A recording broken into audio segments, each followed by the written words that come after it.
In 1975, Benoit B. Mandelbrot coined the term fractals, which have the curious property of self-similarity. No matter how far you zoom in, similar patterns repeat endlessly. The most famous fractal is, of course, the Mandelbrot set. Only a year later, Nobel Prize winner Steven Weinberg proposed a theory called asymptotically safe gravity, or ASG, which promises to marry general relativity and quantum mechanics into a quantum theory of gravity, suggesting that in some sense, space and time also have fractal properties. This theory was overshadowed by more dominant proposals like string theory or loop quantum gravity, but following ASG's prediction of one of the most dramatic findings of recent physics, the theory is being revived and may shed light on the very origins of our universe. So asymptotically safe gravity is a theory where if you zoom into space-time really, really far to tiny, tiny scales, at some point you start to see that it becomes fractal-like or self-similar. So this means imagine that you have this microscope which allows you to zoom into space-time further and further. As you sort of turn the resolution, the picture that you're seeing changes. But then at some point you turn the knob and the picture just doesn't change anymore. It starts to become the same at all scales, so self-similar.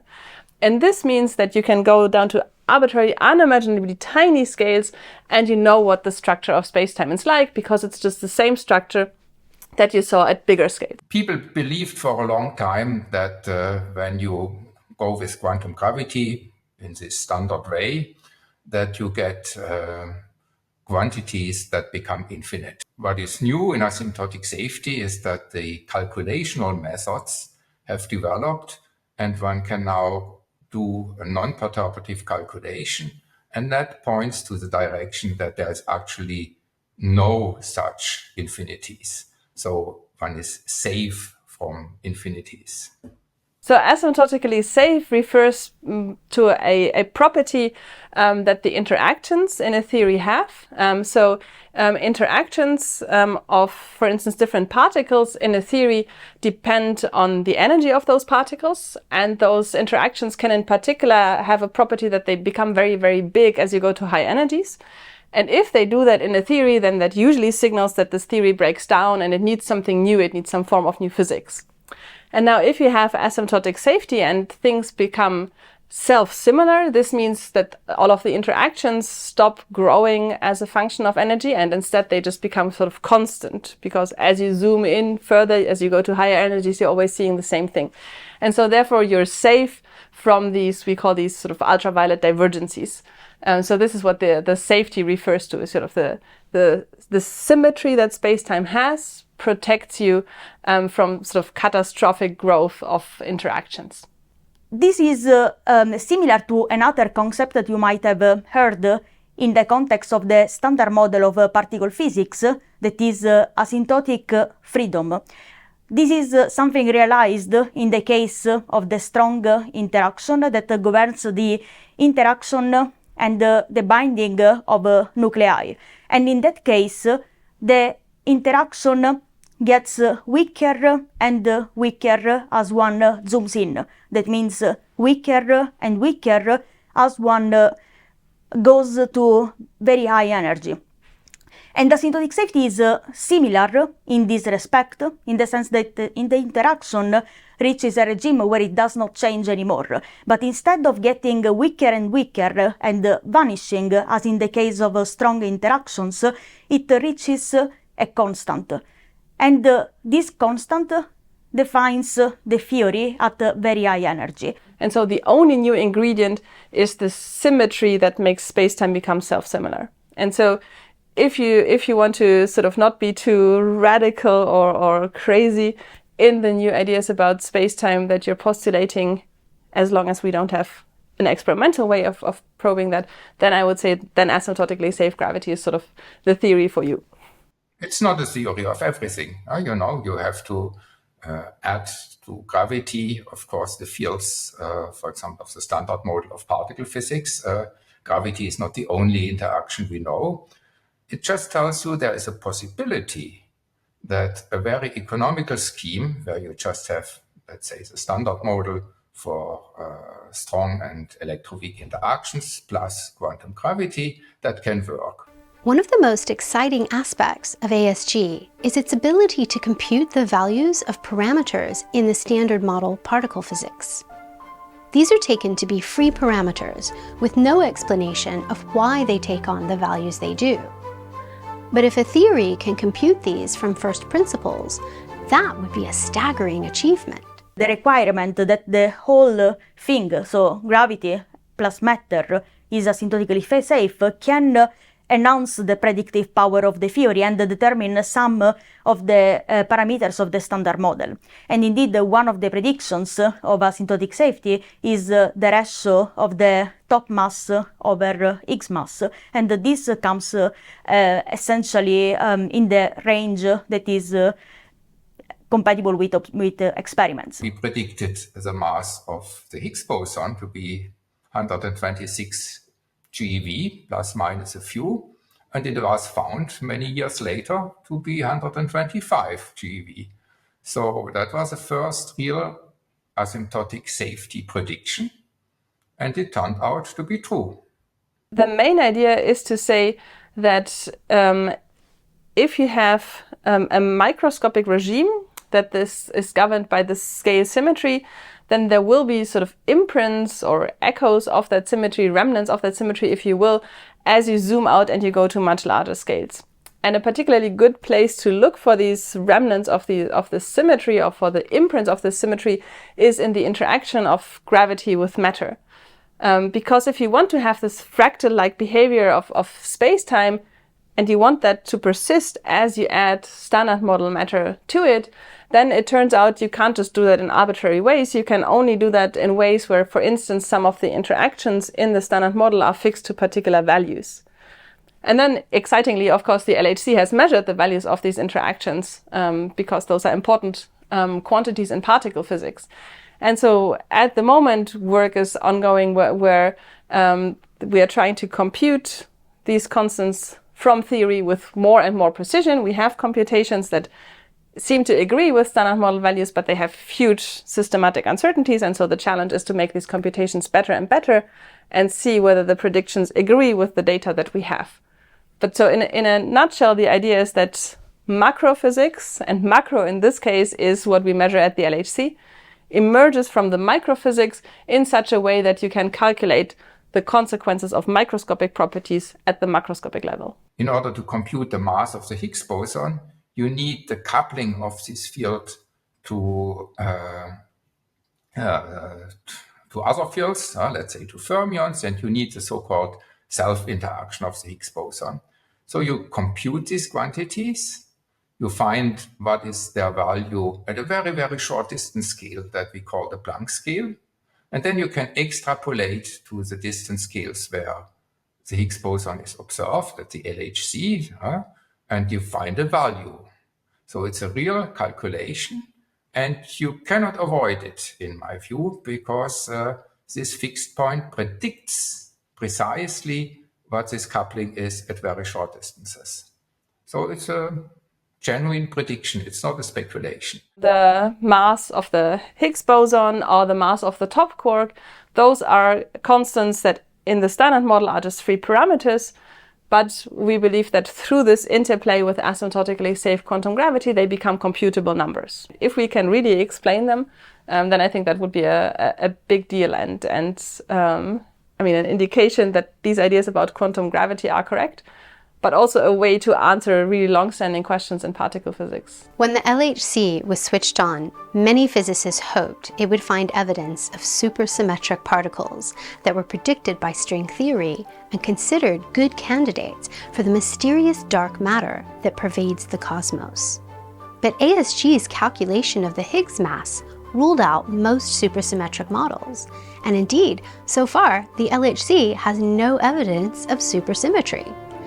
This is good news for ASG, but what does it mean for string theory, which requires supersymmetry to exist? There are so many different possibilities to write down supersymmetric theories that it's well conceivable that you find somewhere in parameter space, you have 30, 40 parameters parameter values where by chance you get again the right value of the Higgs. That I do not want to exclude. It seems not likely a priori because the supersymmetric particles, if they are light, they would contribute to the running of the relevant couplings. And the running will be different, so the result will be different. But, sometimes by chance, it's still possible. So I would not say that supersymmetry is excluded by this argument, or that, it's completely incompatible with asymptotic safety, but doesn't look too good. Without supersymmetry, you get a nice prediction. So I would not give it up so easily for nothing. Asymptotically safe gravity may be getting a new lease of life today, but its history goes back almost 50 years, being founded by one of the leading figures of 20th century physics, Nobel Prize winner Steven Weinberg. So why did it not gain more publicity at the time? Steven Weinberg was the first to propose this idea back in 1976. And when he did that, the techniques to calculate whether or not this idea is realized were just not available, at least not in 4 dimensions. There were some calculations which were done for 2-dimensional spacetimes or near 2-dimensional ones. And then it actually took 20 years for the appropriate techniques to be developed. The first realization of these renormalization group techniques was put forth in 1993 by Christoph Wetterich, and then it was written down for the case of gravity in 1996 by Martin Reuter. And it was only 3 years after that that the first paper, the first research article came out by Soma that was giving evidence for the existence of this asymptotically safe regime. In solid-state physics, one knows how to interpolate to infinitely short distances in principle with fixed points. And Weinberg was proposing that this may be done for gravity, but at the time there were no calculational methods to compute it in 4 dimensions. And then functional renormalization has come up, a technique that I pioneered with Martin Reuter at the time. And that allowed for doing computations. And then Martin Reuter did a calculation. Actually, we started it together, and I told him at some moment, I can't follow you, you are too fast. And he laid the groundwork for really doing a computation in 4 dimensions. And that showed that actually you can avoid these infinities. And at that time, of course, string theory was already hugely successful. Loop quantum gravity was much bigger. So asymptotically safe gravity spent some time as being sort of the underdog in the quantum gravity community. But I believe now more and more people start to think that it's also a very appealing idea. And we should find out whether or not we can make it work. Despite its successes, ASG, like any other quantum gravity proposal, is not without its critics. And John Donoghue has argued that the theory suffers from unphysical features, such as scaling of certain constants with energy known as running. Well, in general, in this whole approach, the coupling constants, or let's say the masses or the electromagnetic fine charge and these quantities, they depend on the length scale at which you look at that. Now, there are different ways of how length scales or momentum scales can enter. One is in functional renormalization, you simply say, I only take quantum fluctuations up to a certain scale. That's one way that introduces this cutoff scale k. Another way is how couplings depend on momenta. These two things are not identical. And some people in the asymptotic safety community have put these things as if they were identical, and John Donoghue has criticized that. But I think the overall approach is not affected by that. One can really compute the momentum dependence, and where it has been computed, it agrees in the range much, for length scales much bigger than the Planck scale, where the gravitational effects are very small. John Donoghue has done a lot of calculations, and there is no contradiction. With a quantum gravity theory in hand, it may finally be possible to resolve the singularities lying inside nature's most mysterious objects, black holes. We have sort of first models of what black holes could look like in this theory, where we start from a classical black hole, like a Schwarzschild black hole in general relativity, and then we tried to put some ingredients from asymptotically safe gravity in it, in particular this behavior that if space-time becomes self-similar or fractal-like, then this means that the gravitational interaction actually can't become too strong if you go to very small scales, because at some point there's just this sort of self-similar behavior kicks in, and that protects you from curvature singularities. At least that's what we believe. And so we believe that therefore the interior of black holes will be modified and they will become regular black holes, so they not have this singularity. In these sort of very simple toy models that one can construct, very often what happens is that the singularity instead is substituted by sort of like a wormhole where you would have, well, another universe out there. I don't believe that that is the final answer. So I believe to really properly understand what happens if we fall into a black hole in this theory, we need to do some more work. Perhaps most importantly of all, a quantum gravity theory should be able to resolve not just a black hole singularity, but the Big Bang itself, revealing the true origin story of our expanding universe. If the collapse of a star, for instance, is halted because the gravitational interaction gets weaker and in a sense creates a pressure in an opposite direction, then the collapse would be stopped and then the singularity would not be formed. And a similar mechanism might work in cosmology. So actually we think that the black hole singularity would be replaced by something regular, which is singularity free.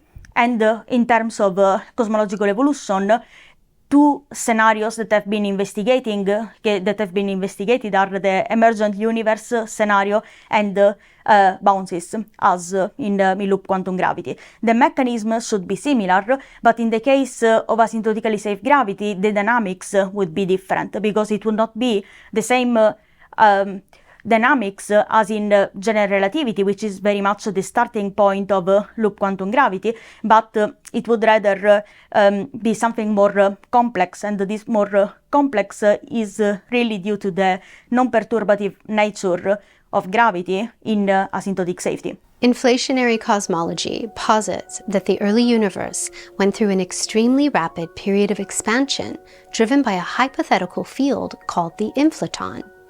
As inflation ends, the field relaxes to a lower level, like a ball rolling down a hill.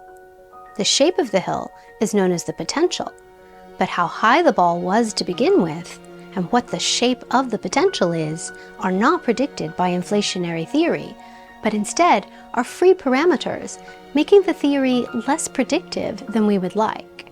In principle, if you give the particles of a model, you can compute what is this potential of the scalar field. It's called inflaton for inflation. I called it cosmon for dynamical dark energy. They may be both the same field. And you can compute this potential, and that's a crucial quantity for cosmology, because the scalar field typically changes.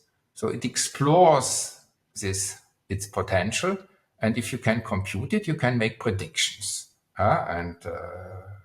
Right now, it looks really as you could make a prediction for this potential, and that would tell you then, details of dynamical dark energy, how it evolves. I recently wrote a paper on that, so it's you can compute them for inflation, and you can also compute for dynamical dark energy. You can, for example, compute how that changes in time, compare with observations. It's close to a cosmological constant, but it's not exactly a cosmological constant. These things can be tested and will be tested.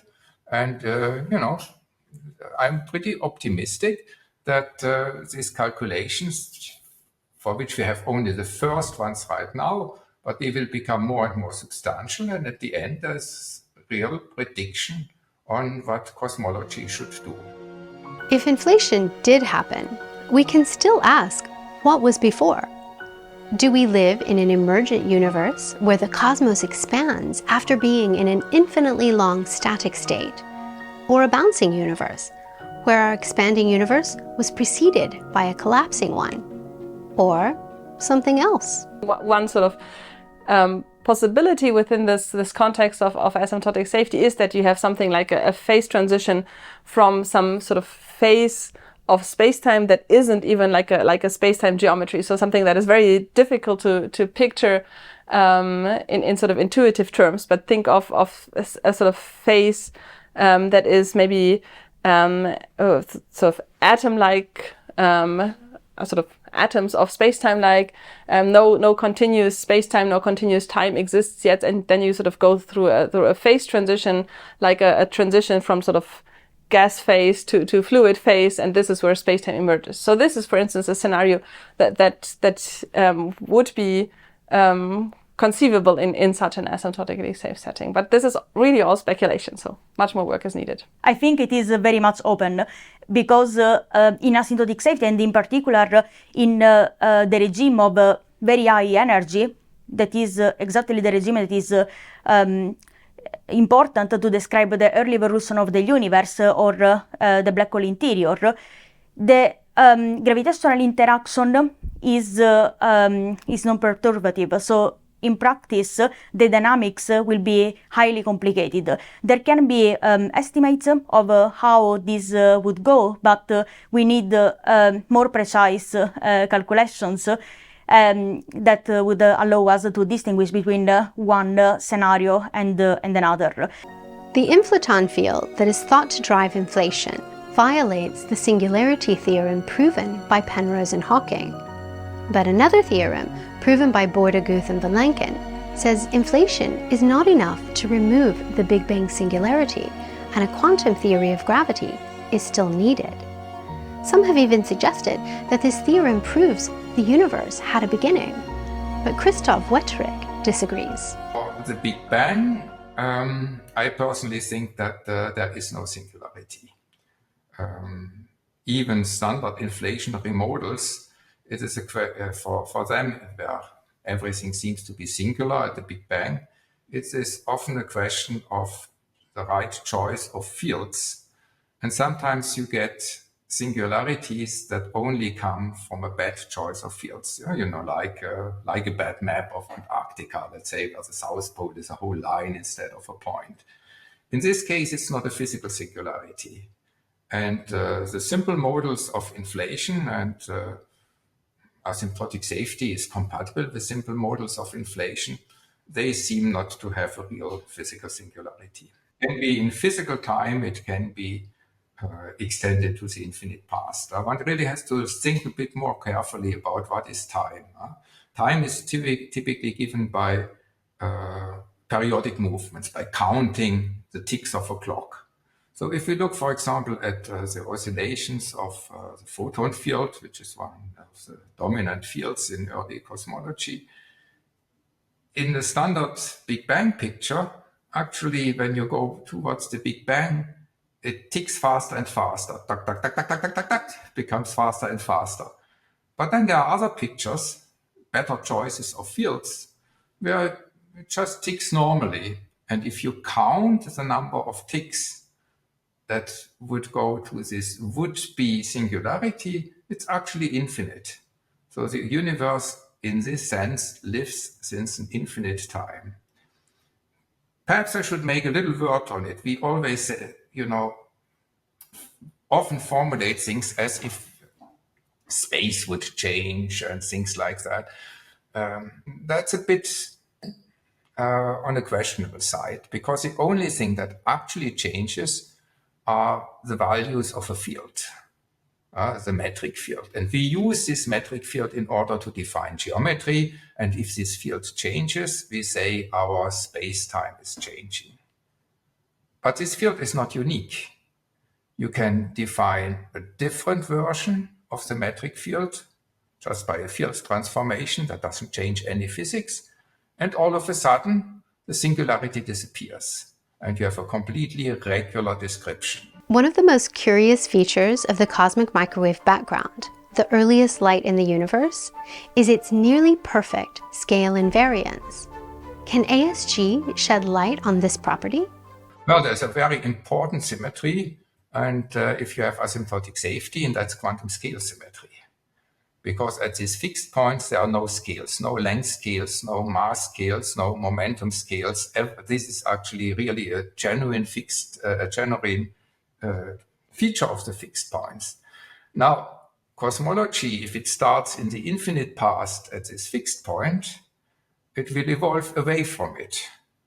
And at the scales that we observe, let's say in inflationary cosmology, it has already evolved a little bit away from this fixed point. So this quantum scale symmetry is not exact anymore. But this is precisely what we see in the primordial fluctuation spectrum. We see that it's almost scale invariant, and scale invariance can be explained by this quantum scale symmetry. So a fixed point, if we would sit exactly on it, would say the spectrum has to be exactly scale invariant. That's a good approximation. But then since we have moved already away from the fixed point in the cosmological history, it gives you corrections to scale invariance, and they are observed. Question is, can you compute them quantitatively precisely? That's an interesting question, not yet completely settled. We know that the cosmic microwave, the power spectrum of cosmic microwave background radiation is approximately scale invariant. And this approximate scale invariance could be related to the near scale invariance of the theory close to the regime where it becomes asymptotically safe. It could inherit this scale invariance or near scale invariance. If ASG can explain the scale invariance of the cosmic microwave background, it will be yet another major triumph of the theory. But better still would be to compute the strength of gravitational waves coming from the Big Bang, a project researchers are currently undertaking. These may one day be measured, revealing if we really do live in a fractal universe.